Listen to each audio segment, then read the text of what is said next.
नमस्कार दोस्तों, जय जोहार। मैं कौशल तिवारी और बिहनिया संध्या में आपका स्वागत है। खबर सिर्फ इतनी सी नहीं है कि कबीरधाम जिले के एसपी राजेश अग्रवाल को हटा दिया गया।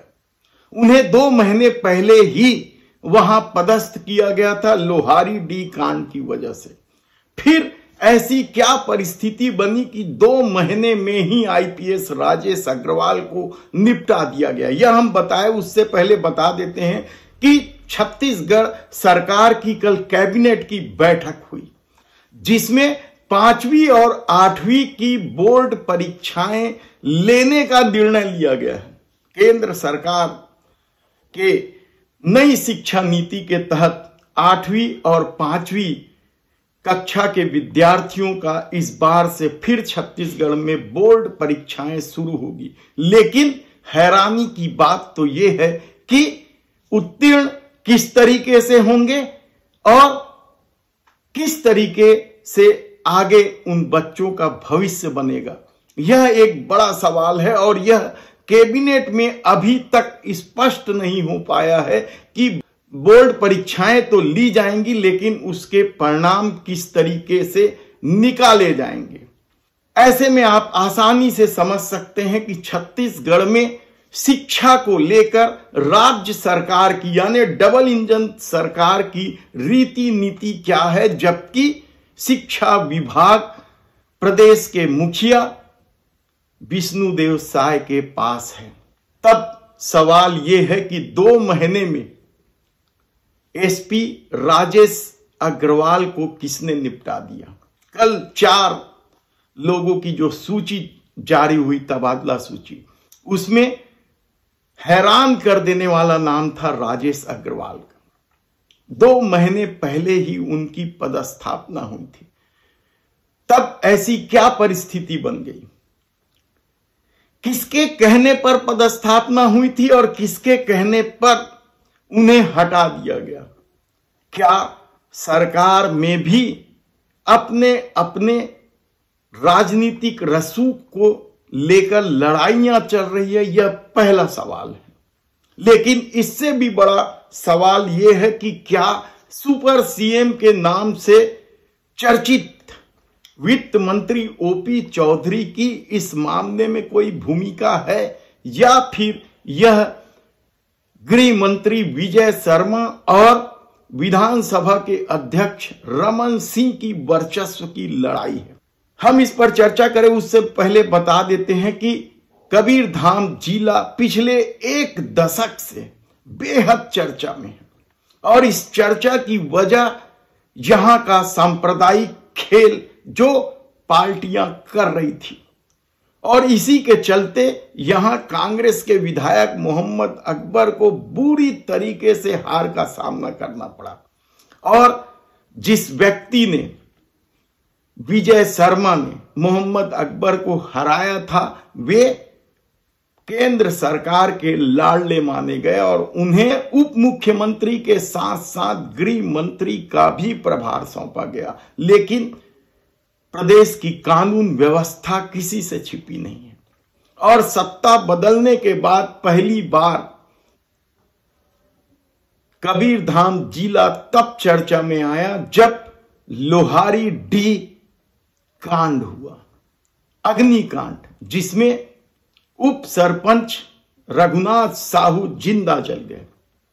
गांव वालों की एकजुटता ने तानाशाह के रूप में विख्यात रघुनाथ साहू के साथ जो कुछ हुआ, उसके बाद भारतीय जनता पार्टी तिलमिला गई कहा जाए तब भी गलत नहीं होगा, क्योंकि रघुनाथ साहू भारतीय जनता पार्टी के उस क्षेत्र के सबसे चहेते व्यक्ति थे। और उसकी हत्या की खबर ने जिस तरीके से पुलिस प्रशासन को झोंक दिया गया, गांव वालों को मारते कूटते थाना लाया गया, उसमें प्रशांत साहू नाम के युवक की मृत्यु भी हो गई। अभी तक उस पर एफआईआर नहीं हुई है। थाने के थाने निलंबित कर दिए गए, एसपी कलेक्टर हटा दिए गए। तब तत्कालीन एसपी अभिषेक पल्लव की बच्चों की पिटाई का वीडियो भी जमकर वायरल हुआ था। इसे लेकर कांग्रेस जब आंदोलन पर उतर आई तो अभिषेक पल्लव को आनन फानन में हटाकर मुख्यालय में पदस्थापना की गई और चर्चा तो इस बात की है कि उन्हें प्रमोशन दे दिया गया। इतने चहेते थे अभिषेक पल्लव।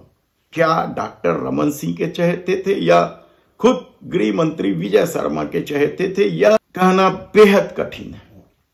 तब उसकी जगह में राजेश अग्रवाल की पदस्थापना की गई थी। सीनियर आईपीएस है, लेकिन 2 महीने में ऐसा क्या हुआ? क्या उनकी पटरी रमन सिंह से नहीं बैठी या विजय शर्मा से नहीं बैठी, या फिर इसके पीछे सुपर सीएम है? यह बड़ा सवाल है, क्योंकि 2 महीने में ही यदि किसी आईपीएस को उस क्षेत्र से हटा देना जो प्रदेश का सबसे संवेदनशील क्षेत्र बन चुका था, या छत्तीसगढ़ के माथे पर कलंक लगाने वाली घटना हुई थी।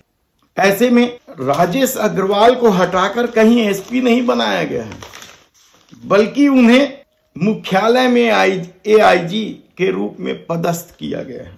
उनके स्थान पर धर्मेंद्र सिंह छवई को कबीरधाम जिले का नया पुलिस अधीक्षक बनाया गया है।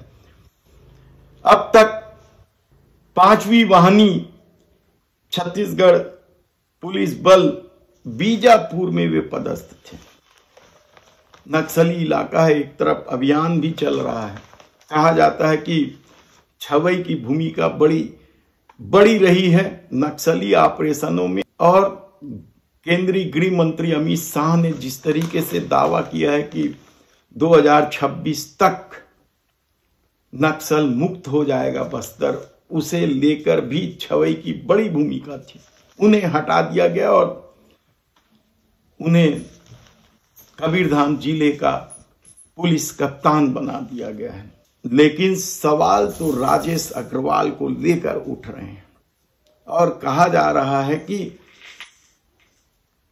जिस तरीके से जांच में 32 ग्रामीण निर्दोष पाए गए थे और इस